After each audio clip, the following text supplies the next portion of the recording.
ಗೌರವಾನ್ವಿತ ಮುಖ್ಯಮಂತ್ರಿಗಳು ತಮ್ಮೆಲ್ಲ ಉದ್ದೇಶಿಸಿ ಮಾತಾಡೋಗಿದ್ದಾರೆ. ಇವತ್ತು ಅರೆವಾ ಶಂಕರಯ್ಯ ಗೌರವ ಪ್ರದಾನ ಪ್ರಶಸ್ತಿ ಸಮಾರಂಭಕ್ಕೆ ಬರಲೇಬೇಕು ಅಂತ ಹೇಳಿ ನನ್ನ ಶಾಸಕ ಮಿತ್ರರು ಮಂತರವರು ಆಹ್ವಾನ ಮಾಡಿದ್ರು. ಸೊ ಇವತ್ತು ನಾನು ಬಹಳ ಪ್ರೀತಿಯಿಂದ ಚಪ್ಪಾಳೆ ಬರಲಿಲ್ಲ. ನಾನು ನಿಮ್ಮ ಜೊತೆಯಲ್ಲಿ ನನ್ನ ಉಸಿರುವರೆಗೂ ನಾನು ನಿಮ್ಮ ಜೊತೆ ಇದ್ದೇನೆ.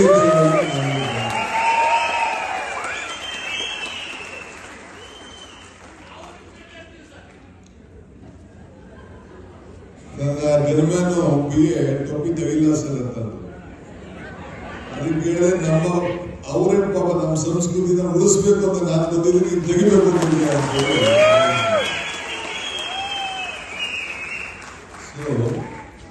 ವೇದಿಕೆಯಲ್ಲಿ ಶಾಸಕರಿದ್ದಾರೆ, ಅಧ್ಯಕ್ಷರಿದ್ದಾರೆ, ಎಲ್ಲ ಗಂಗಾಧರನ್ನೆಲ್ಲ ಬಹಳ ಪ್ರಮುಖರೆಲ್ಲ ಇದ್ದಾರೆ. ತಾವೆಲ್ಲ ಇದ್ದೀರಿ. ನೀವು ಈ ಕಾರ್ಯಕ್ರಮ ನೋಡ್ತಾ ಇದ್ರೆ ಕೊಡಗಿನ ಇವತ್ತಿನ ವಾತಾವರಣ ನೋಡಿದ್ರೆ 8-9 ಡಿಗ್ರಿ ಬೆಂಗಳೂರು ಬಂದಿದೆ. ಕೊಡಗಿನ ನಿಮ್ಮ ಸುಳ್ಳಿಯಲ್ಲಿರುವಂತ ಏನು ಒಂದು ಹವಾಮಾನ ಬೆಂಗಳೂರು ಕರ್ಕೊಂಡ್ಬಂದಿದೆ ಅಂತ ಕಾಣ್ತದೆ. ಇಷ್ಟು ಚೆನ್ನಾಗಿ ವಾತಾವರಣ ಇವತ್ತು ಕಾಣ್ತಾ ಇದೆ, ಬಹಳ ಸಂತೋಷ. ಇತಿಹಾಸ ಮಹತ್ವವನ್ನು ಇತಿಹಾಸ ಸೃಷ್ಟಿ ಮಾಡಲಿಕ್ಕೆ ಸಾಧ್ಯ ಇಲ್ಲ. ಮಾತೃಭಾಷೆ ಮಹತ್ವವನ್ನು ತನ್ನ ಸಂಸ್ಕೃತಿಯನ್ನು ಉಳಿಸಲ. ಸೊ ಇವತ್ತು ನಾವೆಲ್ಲ ನಮ್ಮ ಇತಿಹಾಸ, ನಮ್ಮ ಸಂಸ್ಕೃತಿನ ನಾವು ಉಳಿಸ್ಕೊಳ್ಳಿಕ್ಕೆ ನಾವೆಲ್ಲ ಇಲ್ಲಿ ಸೇರಿದ್ದೇವೆ. ನಾನು ಆಗಾಗ ಒಂದು ಮಾತು ಕೂಡ ಹೇಳ್ತಾ ಇರ್ತೇನೆ, if you forget the root you will not get the fruit ಅಂತ. ಸೊ ಮಂದರವರು ನಿಮ್ಮನ್ನ ವಾಪಸ್ ಹೇಗೆ ಕರ್ಕೊಂಡು ಹೋಗ್ಬೇಕು ಅಂತ ಹೇಳ್ತಾ ಇದ್ರು. ನೀವು ಬದುಕಿ, ಎಲ್ಲಿ ಬೇಕಾದ್ರೂ ಬದುಕಿ. ಇದು ವಿಶಾಲವಾದಂತ ಪ್ರಪಂಚ. ಈಗ ಮಲೆನಾಡು, ಕೊಡಗು, ದಕ್ಷಿಣ ಕನ್ನಡ ಇದೆಲ್ಲ ಇದೆ ನಿಜ. ಬಟ್ ಪ್ರಪಂಚದಲ್ಲಿ ಎಲ್ಲ ಬದುಕಬೇಕು. ಸೊ ಬೆಳಿಬೇಕು, ಎತ್ತಿರುವಾಗ ಹೋಗ್ಬೇಕು. ಆದ್ರೆ ನಿಮ್ಮಲ್ಲಿರುವಂತ ಒಂದು ಸಂಸ್ಕೃತಿ, ಸಾಹಿತ್ಯ, ಕಲೆ ಇದೆಯಲ್ಲ, ಎಲ್ಲೋದು ಕೂಡ ಅದನ್ನ ಪ್ರತಿಬಿಂಬಿಸುವಂತ ವ್ಯಕ್ತಿತ್ವವನ್ನ ಕಾಪಾಡ್ಕೊಂಡು ಹೋಗ್ಬೇಕು ಅಂತ ಹೇಳಿ ನಾನು ಪ್ರಾರ್ಥನೆಯನ್ನು ಮಾಡ್ತೇನೆ. ಸೊ ಅದಕ್ಕೆ ಒಂದು ಸಮಾಜ ಅಕ್ಷರ ಮಾತ್ರ ಅದನ್ನ ಕಲಿಸ್ಬೋದು. ಕಲೆ ಸಂಸ್ಕೃತಿಯನ್ನ ಮಾತ್ರ ಕಲಿಸಲಿಕ್ಕೆ ಸಾಧ್ಯ ಇಲ್ಲ. ಸೊ ಅದಕ್ಕೆ ನೀವು ಪ್ರತಿಯೊಂದು ನಿಮ್ಮ ಮಕ್ಕಳಿಗೆಲ್ಲ ಬೆಂಗಳೂರಿಗೆ ಹೋಗ್ಬೋದು, ಹೊರಗಡೆ ಹೋಗ್ಬೋದು, ಡೆಲ್ಲಿಗೆ ಹೋಗ್ಬೋದು, ಫಾರಿನ್ಗೆ ಹೋಗ್ಬೋದು, ಎಲ್ಲ ಮಾಡ್ಬೋದು. ಬಟ್ ಮೂಲ ಏನು ಒಂದು ಪದ್ಧತಿ ಇಟ್ಕೊಂಡು ಹೋಗ್ಬೇಕು, ಅದನ್ನ ಉಳಿಸ್ಕೊಳ್ಳೇಬೇಕು. ನಾನು ಆಗಾಗ ಅನೇಕ ಸಂದರ್ಭದಲ್ಲಿ ಹೇಳಿದ್ದೇನೆ, ಮನುಷ್ಯನ ಹುಟ್ಟು ಆಕಸ್ಮಿಕ, ಸಾವು ಅನಿವಾರ್ಯ, ಜನನ ಉಚಿತ, ಮರಣ ಖಚಿತ. ಈ ಹುಟ್ಟು ಸಾವಿನ ಮಧ್ಯದಲ್ಲಿ ನಾವು ಏನ್ ಮಾಡ್ತೀವಿ ಅಂತ ಬಹಳ ಮುಖ್ಯ. ನಾವು ಹುಟ್ಟುವಾಗ ಯಾರಿಗೂ ಅರ್ಜಿ ಹಾಕೊಂಡು ಯಾವ ಜಾತಿ ಹುಟ್ಟಬೇಕು, ಯಾವ ಧರ್ಮದಲ್ಲಿ ಹುಟ್ಟಬೇಕು ಅಂತೇಳಿ ನಾವು ಹುಟ್ಟಿಲ್ಲ. ನಮ್ಮ ತಂದೆ ತಾಯಿಗಳ ತೀರ್ಮಾನ, ನಾವು ಜನ್ಮ ತಾಳ್ತೇವೆ. ಆ ಮಗು ಹುಟ್ಟುವಾಗ ಇಡೀ ಸಮಾಜ ಬಹಳ ಖುಷಿಯಿಂದ ಇರ್ತದೆ, ಒಂದು ಮಗು ಜನ್ಮ ಆಯ್ತು ಅಂತೇಳಿ. ಆದ್ರೆ ಮಗು ಮಾತ್ರ ಅಳ್ತಾ ಇರ್ತದೆ. ಅದೇ ಮಗು ಸಾಧನೆ ಮಾಡಿ ಸತ್ತಾಗ ಸಮಾಜ ಹೇಳ್ತದೆ, ಮಗು ಬಹಳ ಸಂತೋಷದಿಂದ ಇರ್ತದೆ. ಇದೇ ಹುಟ್ಟು ಸಾವು ಇರುವಂತಹ ಒಂದು ದೊಡ್ಡದು. ಹಾಗೆ ನೀವೆಲ್ಲ ನಿಮ್ಮ ಬದುಕಿನಲ್ಲಿ ನೀವು 4 ಲಕ್ಷ ಜನ ಇರ್ಬೋದು.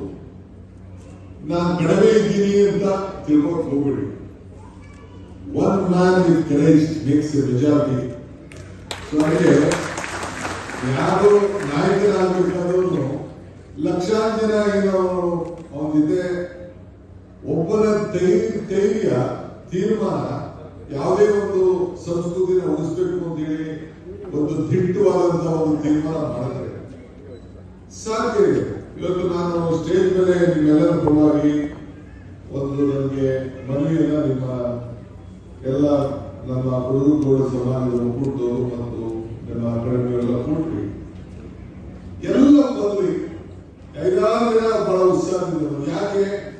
ನಮ್ಮ ಮೂಲ ಉಳಿಬೇಕು, ನಮ್ಮ ಬೇರು ಉಳಿಬೇಕು ಅಂತ, ನಮ್ಮ ಭದ್ರತೆಯನ್ನು ಕಾಪಾಡಬೇಕು ಅನ್ನೋ ದೃಷ್ಟಿಯಿಂದ ಸರ್ಕಾರದ ಜೊತೆ ನೀವು ಹಂಚಿಕೊಳ್ಳಿ. ಸೊ ಹಾಗೆ ಒಂದು ಸ್ವಾಭಿಮಾನದ ಬದುಕಿನಲ್ಲಿ ನಾವೆಲ್ಲ ಇವತ್ತು ಇದ್ದೇವೆ. ದೇಶ ಆಸ್ತಿನೇ, ನಮ್ಮ ಭಾರತ ದೇಶದ ಆಸ್ತಿನೇ ನಮ್ಮ ಸಂಸ್ಕೃತಿ. ಇದಕ್ಕಿಂತ ದೊಡ್ಡ ಆಸ್ತಿ ಏನಿಲ್ಲ. ಒಂದು ಸಂದರ್ಭದಲ್ಲಿ ಅಲೆಕ್ಸಾಂಡರ್ ದಿ ಗ್ರೇಟ್ ಭಾರತ ವಶಪಡಿಸ್ಕೋಬೇಕು ಅಂತ ಹೊರಟಾರೆ. ಭಾರತ ವಶಪಡಿಸ್ಕೋಬೇಕು ಅಂತ ಅವರು ಹೊರಟಾಗ ಆಗ ನನ್ನ ಗುರು ಆರಿಸ್ಟಾಟಲ್ಗೆ ಹೋಗಿ ಭೇಟಿ ಮಾಡ್ತಾನೆ. ಗುರುಗಳೇ, ನಾನು ಭಾರತ ವಶಪಡಿಸ್ಕೊಳ್ಳಿಕ್ಕೆ ನಾನು ಹೋಗ್ತಾ ಇದ್ದೀನಿ ಅಂತ. ಆ ಗುರು ಆರಿಸ್ಟಾಟಲ್ ಅವ್ರು ಹೇಳ್ತಾರೆ, ನೀನು ಭಾರತಕ್ಕೆ ಹೋಗ್ತಾ ಇದೀಯಾ? ಓಕೆ, ನೀನು ವಾಪಸ್ ಬರ್ತೀರ ಅನ್ನೋದು ಗೊತ್ತಿಲ್ಲ. ಇಲ್ಲ ಗುರುಗಳೇ, ಪ್ರಪಂಚದ 2 ಭಾಗ ನಾನು ವಶಪಡಿಸ್ಕೊಂಡಿದ್ದೀನಿ ಅಂತ ಹೇಳ್ತಾರೆ. ಅವ್ರು ಬಹಳ ಚಿಕ್ಕ ವಯಸ್ಸು, ಅಲೆಕ್ಸಾಂಡರ್ ಒಂದು 32-33 ವಯಸ್ಸಲ್ಲಿ ಇದ್ದಾರೆ. ಹೋಗ್ತಾ ಇದ್ದೆ, ನೀವು ವಾಪಸ್ ಬರ್ತೀರೋ ಗೊತ್ತಿಲ್ಲ, ನೀನು ಬರೋದಾದ 5 ವಸ್ತು ತೆಗೆದುಕೊಂಡು ಬಾ ಅಂತ ಹೇಳ್ತಾರೆ. ಏನ್ ಗುರುಗಳೇ 5 ವಸ್ತು?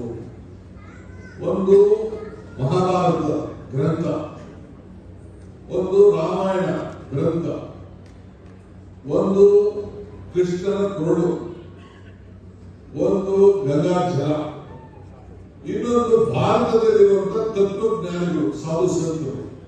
ಈ 5 ಜನ ತೆಗೆದುಕೊಂಡು ಬಂದ್ರೆ ಇಡೀ ಭಾರತವನ್ನು ತೆಗೆದುಕೊಂಡು ಬಂದಂತೆ. ಅಷ್ಟು ವಿಶೇಷವಾದಂತಹ ದೇಶ ಭಾರತ ಅಲೆಕ್ಸಾಂಡರ್. ಈ ಕೃಷ್ಣನ ಕೊರಳು ಅಂತ ಮಾತಾಡ್ತೀವಿ. ಈ ಕೃಷ್ಣನ ಕೊರಳು ಅದು ಒಂದು ಬಿದಿರು ಕಡ್ಡಿ. ಆ ಬಿದಿರು ಕಡ್ಡಿಲಿ ಅದಕ್ಕೆ ಕೊರಳು ಮಾಡಿದ ತಕ್ಷಣ ಅಂತ ನಾರ ಅದರಿಂದ ಹೊರಗಡೆ ಬರ್ತದಿಂದ ಬಿದಿರಿಗೆ ಗೊತ್ತಿಲ್ಲ. ಅಂತ ನಾರ ಆ ಬಿರುವಿನಿಂದ ಆ ಕೃಷ್ಣನ ಕೊರಳಿಂದ ಈಚೆ ಬರ್ತದೆ. ಈಗ ನೀವು ಟಮಟೆ ಬಂದ ತಕ್ಷಣ ಟಮಟೆ ಹೊಡಿತಾ ಇದ್ರು, ಚರ್ಮದ ಮೇಲೆ ಅದನ್ನ ನಗಾರಿನ ರೆಡಿ ಮಾಡಿರ್ತಾರೆ. ಹೆಚ್ಚಿನ ವಿಡಿಯೋಗಳಿಗೆ ಪ್ರತಿಧ್ವನಿ ಯೂಟ್ಯೂಬ್ ಚಾನೆಲ್ ಸಬ್ಸ್ಕ್ರೈಬ್ ಮಾಡಿ, ಬೆಲ್ ಐಕಾನ್ ಕ್ಲಿಕ್ ಮಾಡಿ.